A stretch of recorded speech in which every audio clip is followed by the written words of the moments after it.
जो रातों को कोशिशों में गवा देते हैं वही अपने सपनों की चिंगारी को और हवा देते हैं। तो जय हिंद मेरे प्यारे दोस्तों, मैं पवन कुमार सिंह आप लोग का हार्दिक स्वागत करता हूं प्रिपरेशन विद पवन अर्थात PWP में। तो कैसे हैं दोस्तों, उम्मीद करते हैं आप लोग अच्छे होंगे, मस्त होंगे, जबरदस्त होंगे और अपने पढ़ाई को कंटिन्यू किए होंगे दोस्तों। तो चलिए दोस्तों, जैसा कि आप लोग जानते हैं हम लोग का जो पढ़ाई का कार्यक्रम चल रहा है दोस्तों, उसी को हम लोग कंटिन्यू करते हैं।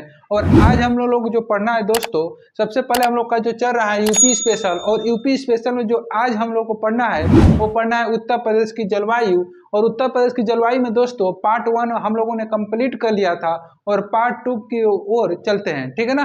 चलिए आइए ध्यान दीजिएगा दोस्तों, हम लोग पढ़ना शुरू करते हैं कि यूपी की जलवायु की परिभाषा हमने पार्ट 1 में बता दिया था दोस्तों। अब आइए, इसको हमने कहा था कि जलवायु को कितने भागों में बांटा गया है, ठीक है ना। तो वहां से हम लोग शुरू करते हैं, ठीक है ना। अगर आप लोगों ने वीडियो नहीं देखा है तो पहला वीडियो जाकर पार्ट 1 जरूर देखिएगा, ठीक है दोस्तों। चलिए आइए अब पार्ट 2 की ओर चलते हैं। देखिए यूपी की जलवायु जो है इसे हम लोगों ने 2 भागों में बांटा है, और ये 2 भाग में बांटा गया है दोस्तों। तो ये याद रखिएगा ये किस आधार पर बांटा गया है ना। तो ये जो बांटा गया है दो पार्ट में, ये वर्षा के आधार पर अर्थात कह सकते हैं बरसात के आधार पर, यानी जहाँ कितना कहाँ पर बारिश ज्यादा हुई कम हुई उसके आधार पर इसको बांटा गया है, ठीक है ना। चलिए आइए, तो ध्यान दीजिएगा कि वर्षा के आधार पर इसे 2 भागों में बांटा गया है। पहला आर्द्र एवं उष्ण क्षेत्र, पहला जो है हमारे पास वो बना था आर्द्र एवं उष्ण वर्षा क्षेत्र, ठीक है ना। दूसरा दोस्तों है साधारण आर्द्र एवं उष्ण वर्षा क्षेत्र। अर्थात आप लोग समझिएगा, आर्द्र एवं उष्ण वर्षा क्षेत्र का अर्थ यह है, आर्द्र मतलब जहाँ पर ज्यादा, मतलब नमी जहाँ पर ज्यादा हो, या अर्थात कह सकते जहाँ पर बारिश होती है उसे हम लोग कहते हैं आर्द्र वाला क्षेत्र, ठीक है ना, नमी वाले क्षेत्र को। तो आर्द्र एवं उष्ण वर्षा क्षेत्र यानी जहाँ पर अधिक वर्षा होगी उसे हम लोग ने रखा है आर्द्र उष्ण वर्षा क्षेत्र में। जहाँ पर साधारण रूप से नॉर्मली वर्षा होती है उसे हम लोगों ने रखा है साधारण आर्द्र एवं उष्ण वर्षा क्षेत्र, नॉर्मल, ठीक है ना दोस्तों। तो चलिए आइए, तो पार्ट 1 हम लोगों ने इसमें देखिएगा जो हम लोगों ने पढ़ा आर्द्र एवं उष्ण वर्षा क्षेत्र, इसको भी हम लोगों ने 2 पार्ट में बांटा है। जो पहला है उसका नाम है तराई क्षेत्र, और दूसरा जो है उसका नाम है दोस्तों पूर्वी उत्तर प्रदेश, ठीक है ना। दूसरे का नाम क्या है, पूर्वी उत्तर प्रदेश, ठीक है दोस्तों। इसी तरह इसमें भी आएंगे साधारण आर्द्र एवं उष्ण वर्षा क्षेत्र में। तो पहला का हो जाएगा मध्यवर्ती मैदान, ठीक है दोस्तों, पहला का हो जाएगा मध्यवर्ती मैदान, दूसरा हो जाएगा पश्चिमी मैदान, और तीसरा हो जाएगा दोस्तों बुंदेलखंड का पठार वाला भाग, ठीक है। तो चलिए आइए, सबसे अब जरूरी चीज है मैप पर आते हैं। मैप पर देखते हैं दोस्तों कि कौन सा पार्ट किधर है, ठीक है ना, और कहाँ पर है। तो यहाँ पर ध्यान दीजिएगा, यहाँ पर अगर आप लोग देखेंगे तो ये जो तराई वाला क्षेत्र है, ये वाला, ये पूरा का पूरा, ये जो पूर्वी वाला है इसे हम लोग कहते हैं आर्द्र एवं उष्ण वर्षा क्षेत्र, ठीक है ना दोस्तों। इसे क्या कहते हैं, आर्द्र एवं उष्ण वर्षा क्षेत्र। यहाँ से अगर हम यहाँ पर मिलाना चाहें दोस्तों, यहाँ पर आप लोग देखिएगा, यहाँ से लेकर यहाँ से जो पूरा क्षेत्र है ये वाला क्षेत्र है क्या, आर्द्र एवं उष्ण वर्षा क्षेत्र। देखिए यहाँ पर खींच देते हैं इस तरह से, ये जो पूरा क्षेत्र है दोस्तों ये क्या है, आर्द्र एवं उष्ण वर्षा क्षेत्र लिख देते हैं, आर्द्र एवं उष्ण वर्षा क्षेत्र। और ये जानते हैं आर्द्र एवं उष्ण वर्षा जो क्षेत्र है इसमें सबसे ज्यादा बारिश होती है। क्यों सबसे ज्यादा बारिश होती है दोस्तों, जैसा कि हमने बताया था, इधर से वर्षा आएगी, किधर से आती है, पूर्व से आती है, पूर्व से आती है। सबसे पहले उत्तर प्रदेश में बारिश कहाँ से प्रवेश करती है, पूर्व से। जब यहाँ से बरसात आई और यहाँ से जब प्रवेश की तो सबसे पहले पूर्वी भाग पर सबसे ज्यादा बारिश होती है। फिर जैसे ही ये पश्चिम की ओर जाती है इधर बारिश कम हो जाती है, अर्थात इसका पानी इधर ज्यादा मतलब कि गिर जाता है, इधर जाते जाते कम हो जाता है, ठीक है। लेकिन ये बारिश फिर यहाँ से मूव करके जाती है इधर तराई के क्षेत्र में, और जानते हैं दोस्तों ये तराई के क्षेत्र में जाती है तो यहाँ पर पड़ता है इसके ऊपर शिवालिक का हिमालय, ठीक है ना।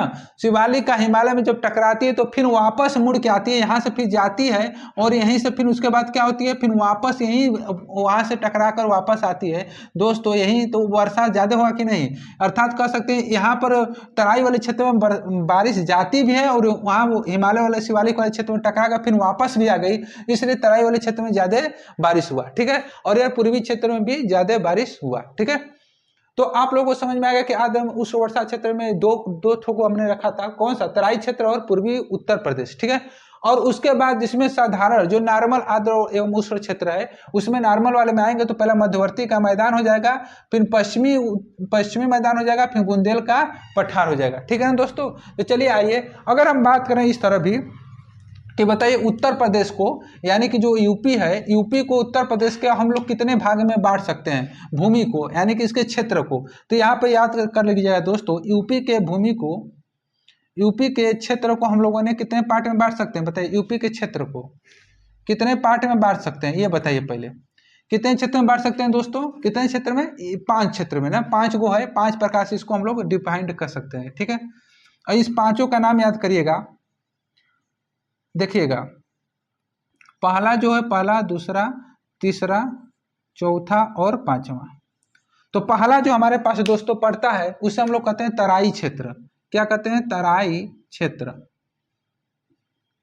दूसरा जो पड़ जाएगा हम लोग के पास पूर्वी उत्तर प्रदेश। क्या हो जाएगा दोस्तों, पूर्वी उत्तर प्रदेश, ठीक है ना। और तीसरा जो हम लोग के पास पड़ेगा दोस्तों मध्यवर्ती मैदान, मध्यवर्ती मैदान। और जो चौथा पड़ता है दोस्तों पश्चिमी मैदान,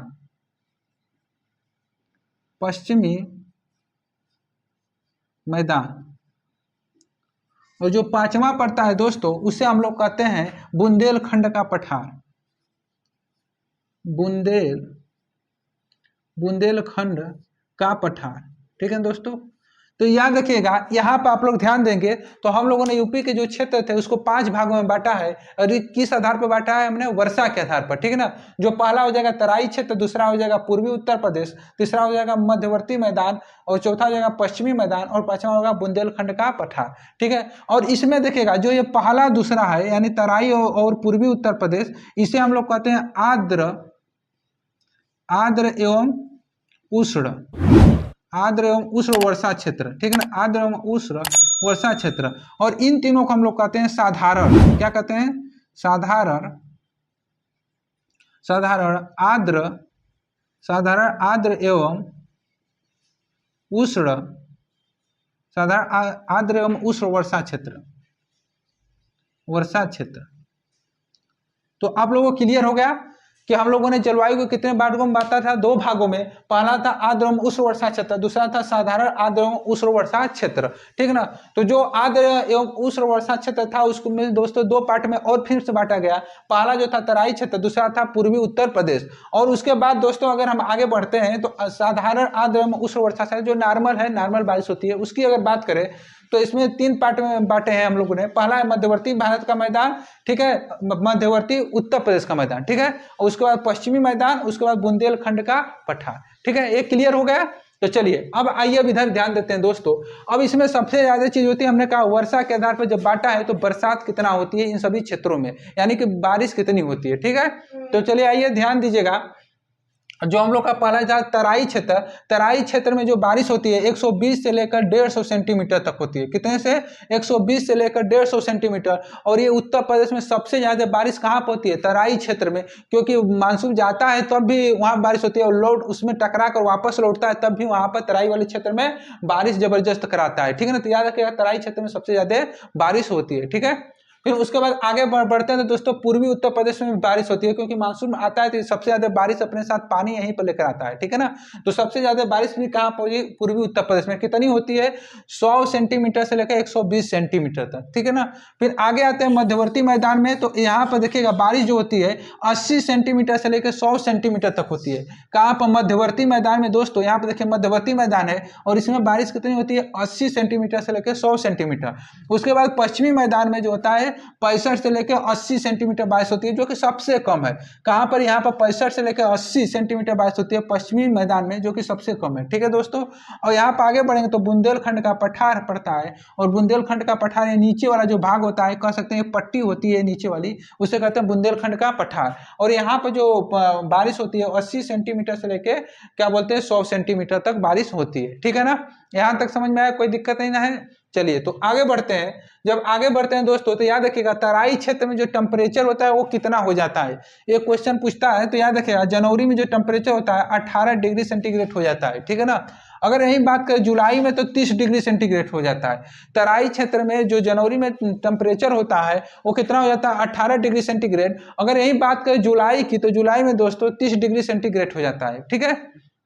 फिर आगे बढ़ते हैं तो वर्षा की बात करें दोस्तों तो पूर्व से पश्चिम की ओर जाने पर वर्षा क्या होती है, घटती है। क्या होती है, घटती है।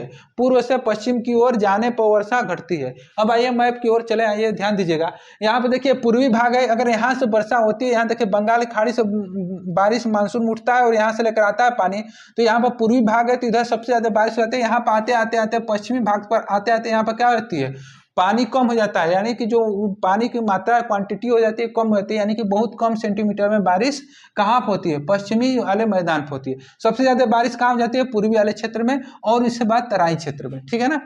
चलिए तो अब आगे आते हैं दोस्तों। तो एक क्वेश्चन और पूछा आता है, उत्तर प्रदेश का सबसे नम भूमि या इसी को कहते हैं वेटलैंड, ठीक है ना, नम भूमि का है या वेटलैंड, ठीक है ना, वाला जिला, अर्थात सबसे ज्यादा कहाँ पर नमी रहती है, दलदली वाला क्षेत्र। वेटलैंड का मतलब होता है दलदली क्षेत्र। ठीक है दोस्तों, तो सबसे ज्यादा वेटलैंड या दलदली वाला क्षेत्र वाला जिला कौन सा है, तो याद रखिएगा दोस्तों सोनभद्र है। कौन सा है, सोनभद्र। कौन सा है, सोनभद्र। और सोनभद्र है तो यहाँ पर आइए मैप में देख लीजिएगा, यहाँ पर पड़ता है सोनभद्र। यहाँ पर कौन सा जिला पड़ता है, सोनभद्र। और यहाँ पर सबसे ज्यादा क्या पाई जाती है, नमी, यहाँ पर नीचे। ठीक है ना।